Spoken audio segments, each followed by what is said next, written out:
Hello friends, a very warm welcome to all of you on my YouTube channel, that is Exam Warriors 1.0. In today's session we are going to discuss subject verb agreement, that is very important topic for English grammar of SSC CGL and other competitive examination. Okay, we have also covered the 3 videos of subject verb agreement. If you have not watched them, so go to the channel's playlist, that is also subject verb agreement, and enjoy them. Okay, firstly, a very good morning to all of you. This is our morning time, and now I will cover vocabulary and English grammar in a alternative days. Okay, and also you will get one videos which is based on GS topic in the evening. Okay, so let's start today's session and enjoy it together and make this session a success.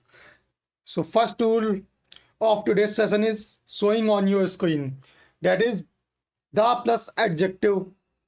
ये जो rule है वो किससे related है? The plus adjective से related है. ADG का मतलब है एडजेक्टिव. ओके, देखिए द प्लस एडजेक्टिव कहीं पे भी आया है. एडजेक्टिव का मतलब क्या होता है? जो किसी क्वालिटी को डिनोट करे, जैसे गुड, बैड. हमने लिखा द प्लस गुड, तो ये इसके साथ हमेशा क्या है? प्लूरल, ये प्लूरल नाउन की तरह काउंट होता है. उसके साथ प्लूरल वर्ब ही यूज होती है. जैसे द प्लस गुड क्या हो गया? एडजेक्टिव. गुड माने होता है क्या? अच्छा. गुड माने क्या हुआ? अच्छा. लेकिन हमने द गुड के आगे क्या लगा दिया? द. तो इसका मतलब हो गया बहुत सारे अच्छे लोग, यानी बहुत सारे अच्छे लोग. ठीक है, ये हो गए. गुड माने होता है अच्छा, और द प्लस गुड माने क्या हो गया? बहुत सारे अच्छे लोग, यानी अच्छे लोगों का एक समूह. तो द प्लस एडजेक्टिव को एक प्लूरल नाउन की तरह काउंट करते हैं. आई think this rule is clear in your mind. And the plus adjective का क्या मतलब होता है? जैसे कि मैंने बताया, एडजेक्टिव प्लस पीपल. जैसे गुड माने अच्छा और द गुड माने अच्छे लोग, यानी adjective plus people. Okay, let's have a look on the example of this rule. The bad is better than the good. देखिए द बैड क्या हो गया? बुरे लोग. ठीक है ना? तो द बैड, तो इसके साथ क्या आएगी? प्लूरल वर्ब आएगी. तो इच की जगह किसका यूज होगा? आर का. अब ये सेंटेंस सही हो जाएगा. Okay, none but the brave deserves the purpose. देखिए ब्रेव क्या हो गया? एक एडजेक्टिव. एडजेक्टिव के आगे क्या आ गया? द आ गया. तो ये क्या हो गया? बहादुर. ब्रेव माने होता बहादुर. द ब्रेव माने क्या हो गया? बहुत सारे बहादुर लोग.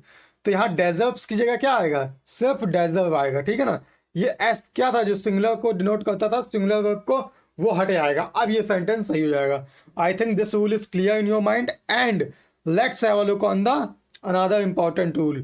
But before moving another slide, I want to say that if you have not subscribed this channel yet, so subscribe this channel and also press the bell icon so you will get the further notification of this channel. Okay, so let's have a look on the another important rule of today's session, that is related with either or, either, neither, each or one. Most important rule है, क्योंकि ये वाले जो questions हैं इस वाले topic से आते ही आते हैं. So this is a most important rule. Okay, देखिए ईदर, नीदर, ईच और वन के साथ हमेशा ही सिंगुलर वर्ब का यूज होता है. एसवी का मतलब है सिंगुलर वर्ब.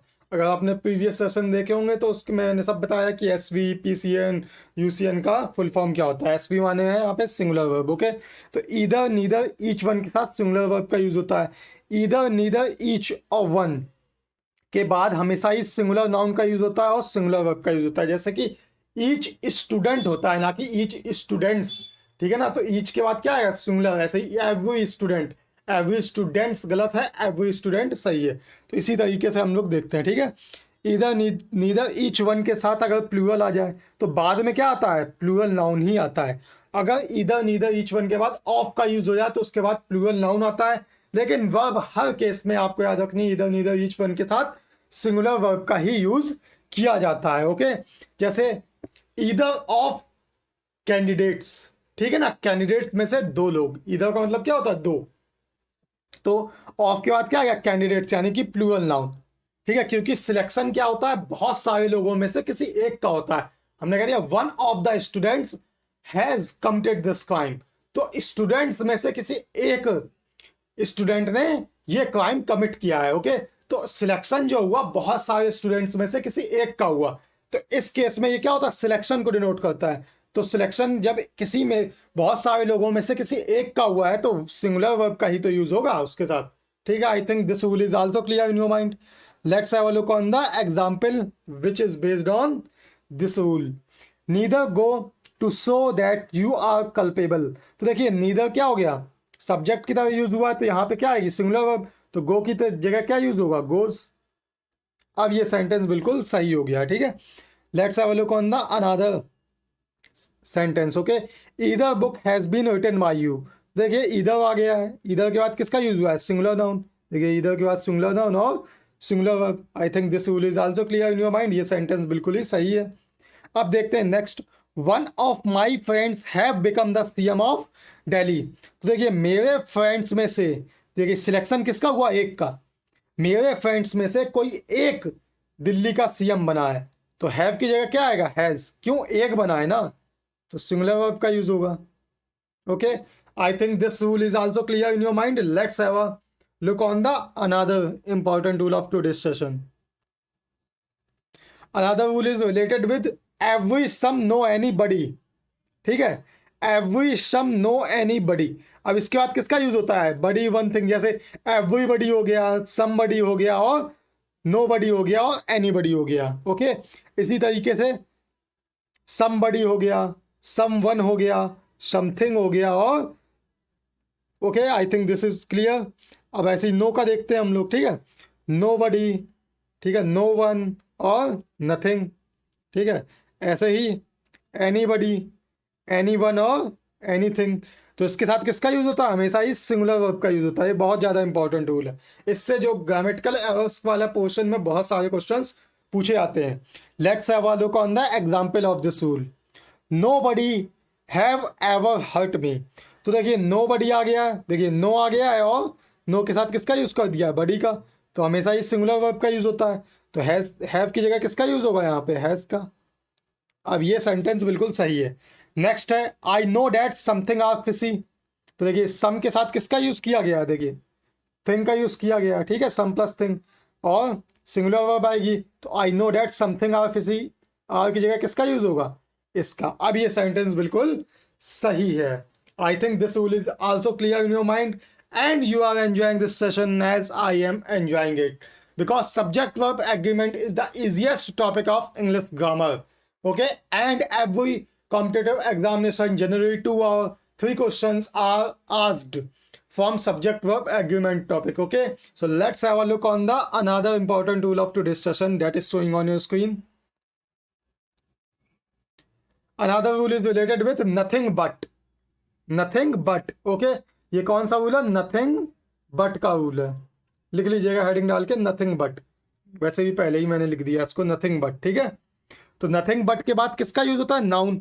अब देखिए यहाँ क्या लिखा हुआ है, एसन और पीएन। एसन का मतलब है सिंगुलर नाउन और पीएन का मतलब है प्लूरल नाउन। यानी नथिंग बट के बाद चाहे नाउन सिंगुलर आ जाए या फिर प्लूरल आ जाए, लेकिन जो वर्ब होती है वो हमेशा ही सिंगुलर वर्ब का यूज होता है। ओके, किसका यूज होता है, सिंगुलर वर्ब का ही यूज होता है, चाहे फिर नथिंग बट के बाद प्लूरल नाउन आ जाए। नथिंग बट के बाद सब्जेक्ट कैसा भी हो, सिंगुलर हो प्लूरल हो, कोई फर्क नहीं पड़ता है, वर्ब हमेशा ही सिंगुलर आती है। Okay, let's have a look on the example of this rule. Nothing but these trees have to be cut. देखिए दीज ट्रीज तो है प्लूरल, लेकिन मैंने क्या बताया, नथिंग बट के बाद कैसा भी नाउन आ जाए वर्ब हमेशा सिंगुलर ही आती है। तो हैव की जगह क्या आ जाएगा, हैज आ जाएगा। अब ये सेंटेंस सही हो जाएगा। Okay, let's have a look on the another example of this sentence, this rule, nothing but water is available here। देखिए वाटर क्या है, यूसीएन है, यानी अनकाउंटेबल नाउन है। अनकाउंटेबल नाउन क्या होता है, सिंगुलर होता है, ठीक है। तो यहाँ पे इसका यूज हुआ, यानी ये सेंटेंस बिल्कुल ही सही है। Okay, I think this rule is also clear in your mind and you have enjoyed today's session as I have enjoyed it. Okay, so this is the last rule of today's session. In the next session we will cover further important rules. Okay, if you have enjoyed this session, so like this session, share this video, and also do not forget to subscribe this channel and also press the bell icon. Okay, so thank you very much for listening me. This is Rishi signing off. Thank you very much.